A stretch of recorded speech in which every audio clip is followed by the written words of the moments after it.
তোমার নাম কি? জয়চন্দ্র সিং, তুমি কোথা থেকে এসছো? সোদপুর। তুমি বিটিটিআই কলেজে কি শিখতে এসছিলে? AC, fridge, washing machine. Good. তা ফ্রিজ, এসি, ওয়াশিং মেশিন যে তুমি এখান থেকে শিখলে, তোমার কীরকম লেগেছে? ভালো লেগেছে স্যার। প্র্যাকটিক্যাল থিওরিটিক্যাল ক্লাসে কোনো অসুবিধা হয়নি তো? জি না স্যার। স্যারেরা সব রকম সহযোগিতা করেছেন? জি স্যার।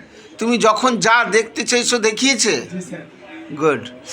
তা তুমি এখান থেকে যে শিখলে, তুমি কি মনে করছো নিজেকে স্বনির্ভর করতে পারবে? জি স্যার। গুড। তা বিটিটিআই থেকে কি তোমাকে কোনো প্লেসমেন্টের সুযোগ সুবিধা দেওয়া হয়েছে? জি স্যার। তা তোমাকে কোথায় দেওয়া হয়েছে? সোদপুর। কোন গোদরেজ কোম্পানিতে? গোদরেজে। জি স্যার। ঠিক আছে। তাহলে তুমি কবে থেকে জয়েন করছো? 1 তারিখ থেকে স্যার। গুড।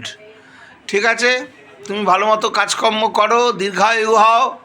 জি স্যার। আরও যখন যা অসুবিধা হবে বিটিটিআইয়ের সাথে যোগাযোগ রাখবে। Thank you.